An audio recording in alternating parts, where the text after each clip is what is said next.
Salut à tous et bienvenue dans RetroBjects, l'émission qui t'apprend à toi, jeune de l'an 2000, l'utilisation des objets du passé. Aujourd'hui pour ce premier épisode, on va parler d'un objet iconique du XXe siècle, j'ai bien surnommé la pâte à modeler. Bon ok, on va parler de la cassette audio. Inventée en 1962 par Philips, la compact cassette ne connaîtra son réel succès qu'à partir des années 70. Pour l'industrie musicale, c'est une véritable révolution. En effet, ce nouveau support permet d'écouter et d'enregistrer plus d'1 heure de son sur des bandes magnétiques, le tout étant beaucoup plus petit que le support de l'époque, le vinyle. Et oui, car pour écouter de la musique à l'époque, soit on écoutait la radio, soit on utilisait ça. Les vinyles, ces vieilles crêpes rigides et noires. Et oui, car les vinyles c'est peut-être stylé, mais ça prend la poussière, on peut pas enregistrer dessus, et par-dessus tout, ça prend de la place. Les petites boîtes plastiques remplacent donc bien vite les gros cartons encombrants, et le radiocassette fait son apparition. Aussi appelé boombox ou ghetto blaster, il devient icône de la culture hip-hop et du style ghetto américain des années 70-80. J'ai d'ailleurs retrouvé pour vous une véritable archive du Bronx en 1982.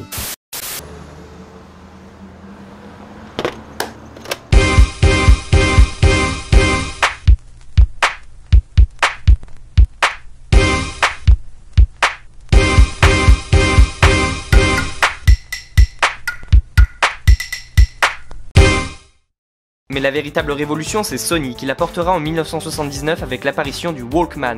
Compact et autonome, cet appareil permet pour la première fois au monde d'écouter ses musiques préférées n'importe où, n'importe quand, et ce, de manière personnelle. On va donc voir comment ça marche. Le premier Walkman que j'ai en ma possession est le JC126BK de la marque Sharp, datant des années 80 et faisant aussi radio.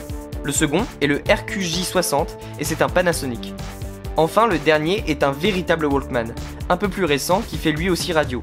Et oui, on dit Walkman seulement pour Sony car c'est une marque déposée. Bon, c'est parti. Alors comment on le charge? Non, non plus, peut-être non. Bah non, débilos, ça marche à pile. On ouvre donc le capuchon à l'arrière et on enfourne les deux piles AA. On referme, on retourne et c'est prêt. On choisit alors une cassette. Tiens, la BO de Flashdance, pourquoi pas. Et voilà la bête en question. C'est joli quand même, une cassette. On ouvre le clapet à la main et on place la cassette comme ceci. Hop, on referme et le tour est joué. Même si nos écouteurs modernes sont compatibles, on préférera le bon vieux casque qui arrache les cheveux. On se trompe de trou. Merde, c'est le mauvais trou. Puis on branche dans le bon.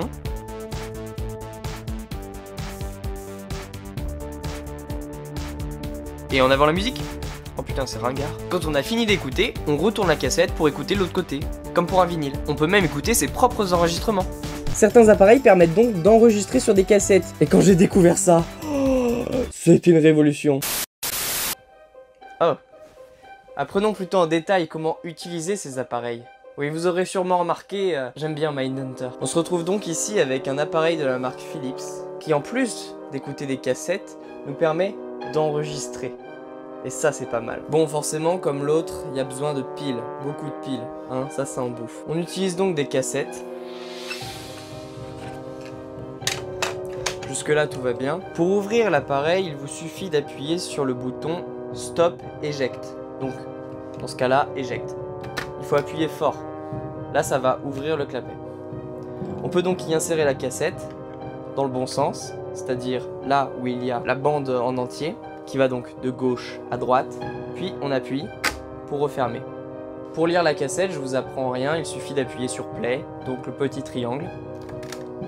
Vu qu'on est au début d'une cassette, on n'entend souvent rien.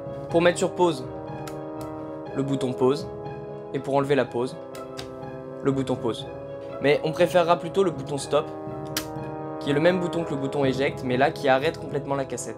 Bien sûr, cette action de rembobiner ou d'aller en avant prend beaucoup de batterie, c'est pour ça que la plupart des gens le faisaient à la main à l'époque. Mais le plus sympa, comme je le disais, c'est qu'on peut enregistrer sur ces cassettes. D'où la série, le costume, tout ça quoi. Pour cela, il faut une cassette avec des trous. Et oui, car les cassettes de musique ont des trous, alors que celles pour enregistrer n'en ont pas. Il faut donc boucher les trous pour enregistrer sur cassette de musique et casser l'embout quand on ne veut plus enregistrer sur les autres. Il suffit donc juste de la mettre comme une cassette qu'on veut écouter. Hop. Ah, mince, je l'ai mis à l'envers. Pour enregistrer, cette fois-ci, on doit appuyer à la fois sur Rec, donc enregistrer, et sur Play. On appuie donc au milieu pour enregistrer. Comme ça, comme dans la série. Et là, on peut s'amuser maintenant. 20 juin 1973. Nous allons interviewer le dangereux criminel de l'Arkansas. Il aurait violé sa mère et fait des petits trous dedans avant d'y mettre son penny. Une fois qu'on est content de son enregistrement, on appuie sur Stop. Et on peut revenir en arrière et se réécouter. 20 juin 1973. Nous allons interviewer le dangereux criminel de l'Arkansas. Il aurait violé sa mère et fait des petits trous dedans avant d'y mettre son penny. Ça l'histoire. Ah, évitez de rembobiner alors que la cassette est sur Play. C'est drôle, mais bon, c'est pas très bon pour la bande magnétique en fait. On peut s'amuser maintenant. Remplaçant du vinyle, notre bonne vieille cassette est maintenant bien désuète face au CD. Eux-mêmes déjà en voie de disparition face aux plateformes de streaming, et étonnamment, au vinyle eux-mêmes. Toutefois, ce petit objet reste une icône du XXe siècle. Et on ne compte plus les récentes séries et films qui la montrent, comme 13 Reasons Why, Mindhunter, Stranger Things, ou bien Les Gardiens de la Galaxie. D'ailleurs, petite anecdote, dans Les Gardiens de la Galaxie, Star-Lord, le personnage joué par Chris Pratt, possède un Walkman, qui se trouve être le tout premier Walkman, le TPS L2.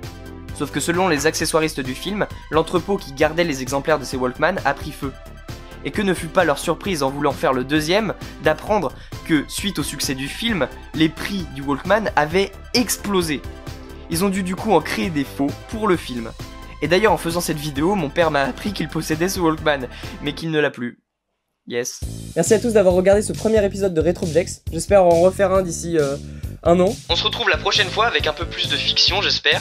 Sinon, abonnez-vous, mettez la cloche, le like, le partage, faites un don aussi d'action, sauvez Notre-Dame et mangez des pommes.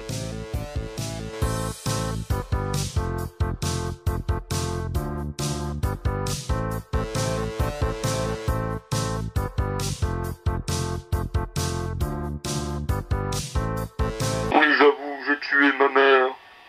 Je l'ai fait par pur sang-froid. Elle me donnait du plaisir. Essai d'enregistrement sous la douche numéro 3. Merde, non. Je suis une pâquerette.